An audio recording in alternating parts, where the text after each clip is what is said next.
Hi everyone, welcome to my channel. My name is Jennifer. In this video, I'm going to be giving the Wagner Control Pro 130 a try. I'm in my basement. This is my workshop that you often see on social media. There's a whole other side of my basement that looks like a dungeon. So I last week tried to paint it. So if you've ever painted cinder block in your life, you know that it is very slow going. It's porous. I tried using a roller and a brush, and within an hour, I got like a 1 foot section done. And I thought this is going to take me 5 years. So I reached out to my friends at Wagner. They were nice enough to send me this product. I will include 2 of my affiliate links. The first one is through Acme. Right now they have the sprayer for $229, and they do have a 10% off coupon on their website. So I will include that. If you are an Amazon Prime shopper, I will also include a link to my Amazon store. Theirs is priced right now for $227.43. I don't know why such a random number, but I will include that link too if you prefer to shop through Amazon. So I've already got it out of the box. It looks self-explanatory. There are all kind of directions and warnings that come with it. So please make sure you familiarize yourself, because there might be something that's important for you that I didn't cover in this video. But should you get separated from your directions, it does look like the key steps are included here on the top of the lid.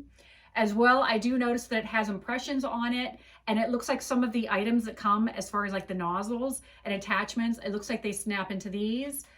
That to me looks like probably you could set your gun down and maybe use this top to rest.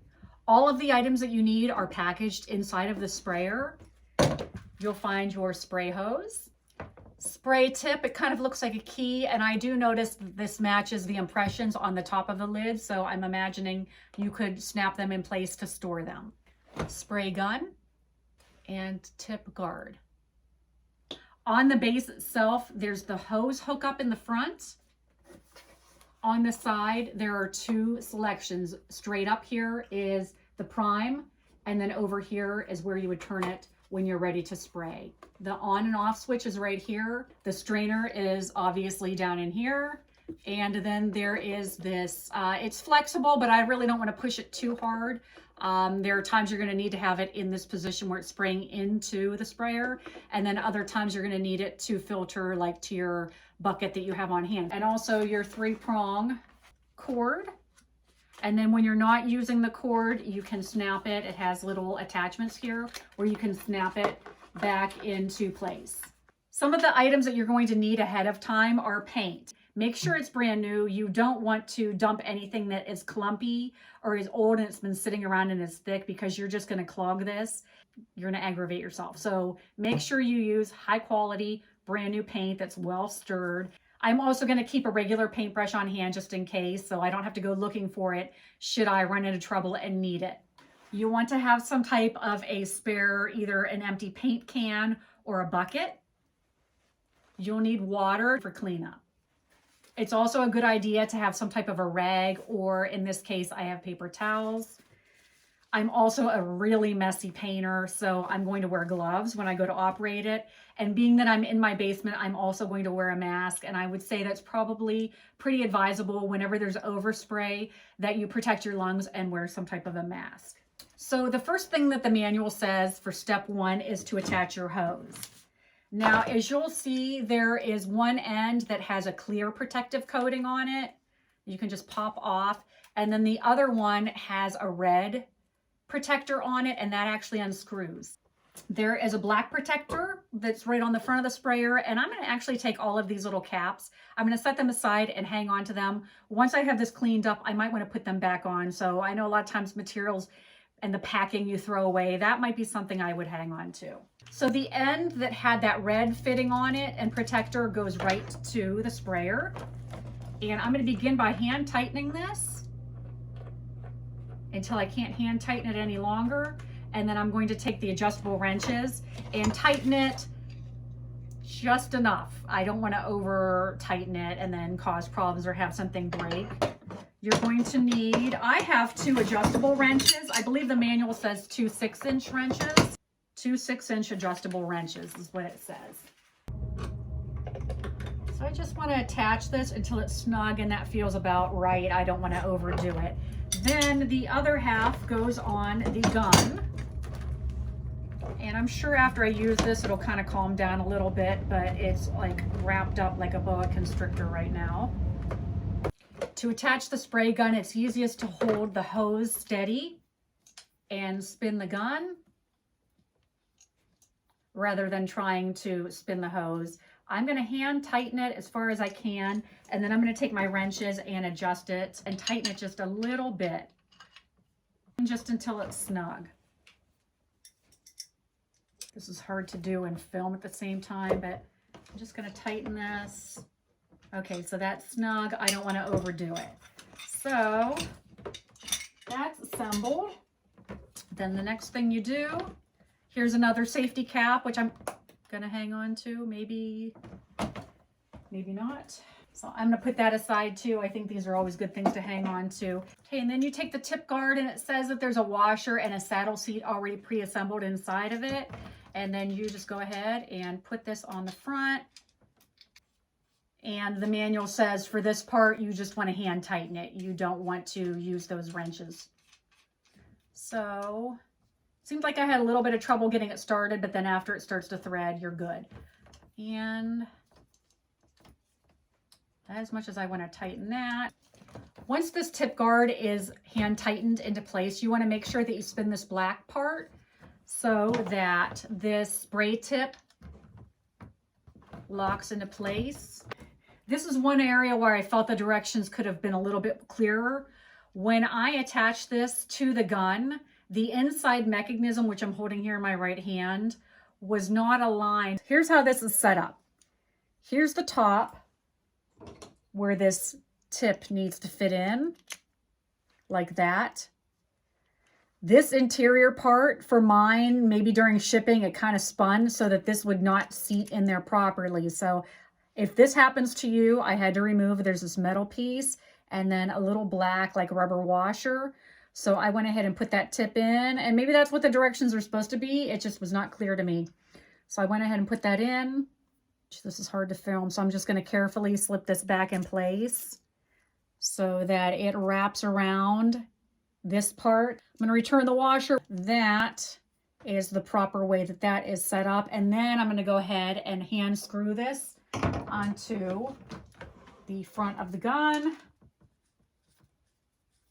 Also on the side of your spray gun, here's a lock for this trigger switch. Okay, so you can see this moves freely, and then if you want to lock it, that keeps you from being able to depress this trigger. And that is how you assemble the actual unit. So a couple things to point out before you begin. You want to make sure that when you are maneuvering between these two different spray positions, that this, because it's hand tightened, doesn't come loose, because you'll have paint squirting out. Another thing, when I first opened this, I wondered why the lid didn't snap on, and it's designed to allow air to go in there, and that's why this is just pretty much, it goes on, but it doesn't snap on. So you'll have to be careful when you go to pick this up, being that it only holds about a gallon of paint. It isn't like it's super heavy, it's just kind of awkward because the hose is attached. So make sure that you pick it up from the handles and you will be good to go. So, all right, now that we have it all assembled, when you actually go to fill it, you're gonna need to take this part off. So you always wanna make sure that your trigger is locked. There's a pressure valve inside that you're supposed to depress twice. It doesn't make a noise, doesn't really push in very much. I'm gonna go ahead and dump this whole gallon in. Get yourself your waste bucket. You're gonna wanna set to the prime position. Take the hose and put it in that direction. Turn the power on, and you're gonna run it until paint starts to come out. When you're new, I would suggest the first time running water through and kind of getting the idea.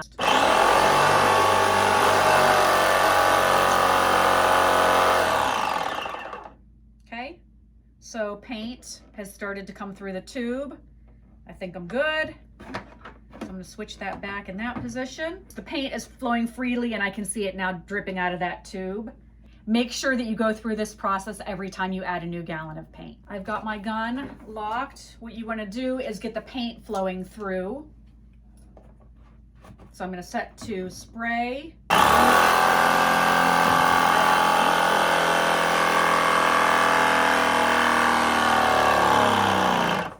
Okay, did you hear that? You can actually hear it, and I could feel the paint going in the hose. Or take the trigger lock off. Okay, there's pressure, as you can see. Woo! I'll put the trigger lock back on because that could be dangerous. All right, so I'm gonna go ahead and put this on. When you begin painting, you wanna make sure that you hold this sprayer not more than 16 inches away from the wall. And you wanna go in a back and forth motion, letting go of the trigger after each pass. And when you go, you wanna make sure you do one swipe, and then when you return, you wanna overlap by 50%. Okay, that's tight. I'm gonna be packing up and moving over there. Okay, so this is the area I'm going to be painting in. That is the little section that I was able to do with my roller and quickly realized that it was a losing battle.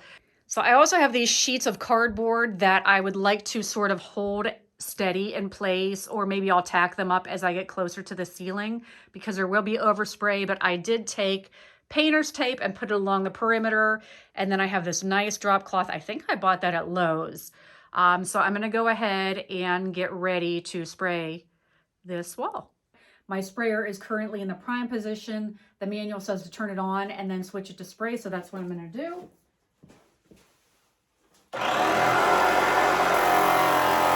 Okay, so my gun is actually in the unlock position. I'm going to, and if you can see how I have that nozzle pointed, this is actually going to direct the spray horizontally, but that's when you want to go up and down in motion. Now, if you turn that, it's going to direct the spray so that you can go side to side. So that's hard to kind of do. Let's see if I can just kind of give it a shot while I'm holding my phone. You can hear that. Oh, it goes a lot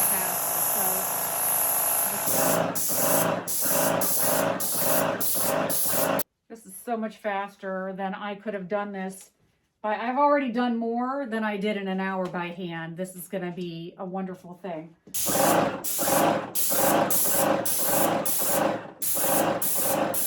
I'm going to have to keep an eye on how much paint I have left. Now I'm going to turn this and try painting and see how I like going side to side.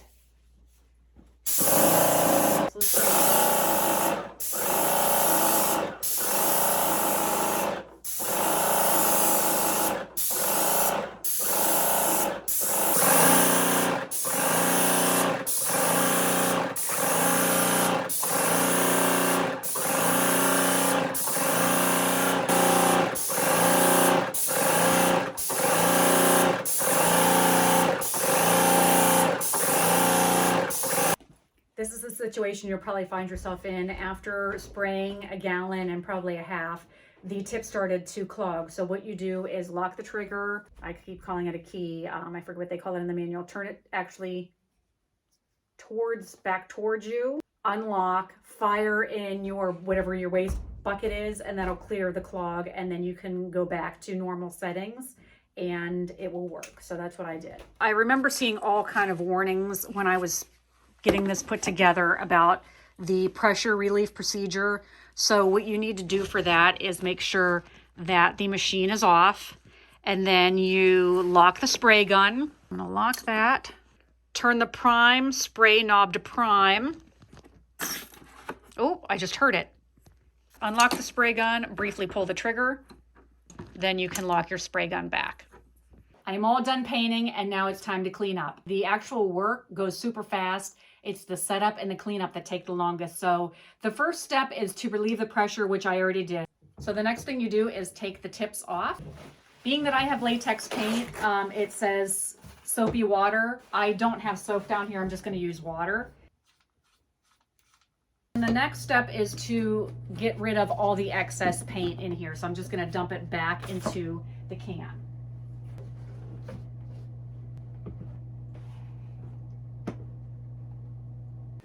Okay, so I went upstairs and got some warm water. So it makes sense to clean out the well first, and then after that is clean, then you can start running clean water through the hose.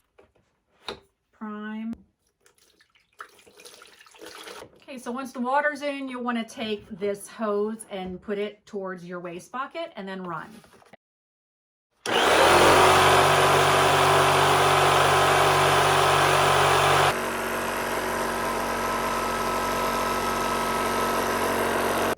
Okay, I'm just going to keep repeating this process until that water comes into the bucket and is clear. And then once that starts to run clear, then you could add more water and then you start to clean out your hose. Now, before I actually put this unit away, at some point I'm going to pop this strainer out and make sure that that's washed too. But I really think that while this is running paint through, I really don't want any clumps or anything to get down in there. So I'm going to leave it in until the end, and then I will take it out and wash it with the other pieces. I'll take this gun off and wash it. But anyways, just a kind of helpful hint. Okay, once the water starts running through into the bucket from the tube clear, then you can go ahead and switch this to the sprayer mode and start cleaning out your sprayer. Now this is probably best to do on the floor, but it's hard to film. So, trigger lock off. And I'm not gonna open it up full throttle because it'll just shoot out.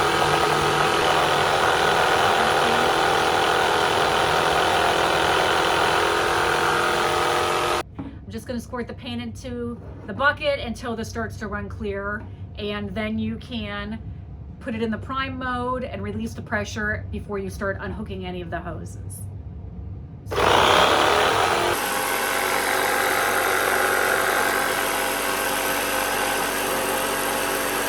One note of caution to be aware of: once you do feel that this is nice and clean and you want to unhook the hoses, there's water still in them. So you'll want to make sure that you hold them up or over a bucket. You don't want to have them where they're running on your floor.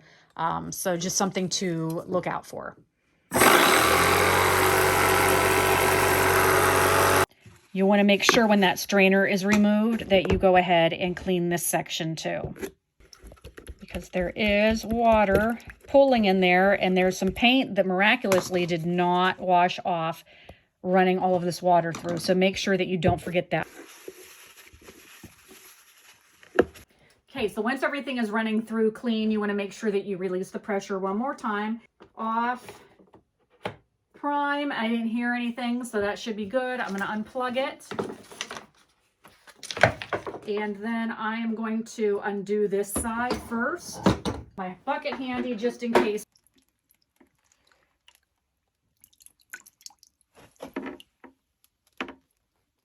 So I hope this video was helpful. I hope it really takes the intimidation out of running this sprayer. It is really easy. Remember, if you want to purchase this item, I will include shopping links to both Amazon and Acme. They're both affiliates of mine. I hope you'll follow me. I'm on TikTok and Instagram under my nickname, Miss DeWalt. I thank you so much for watching, and until next time, take care.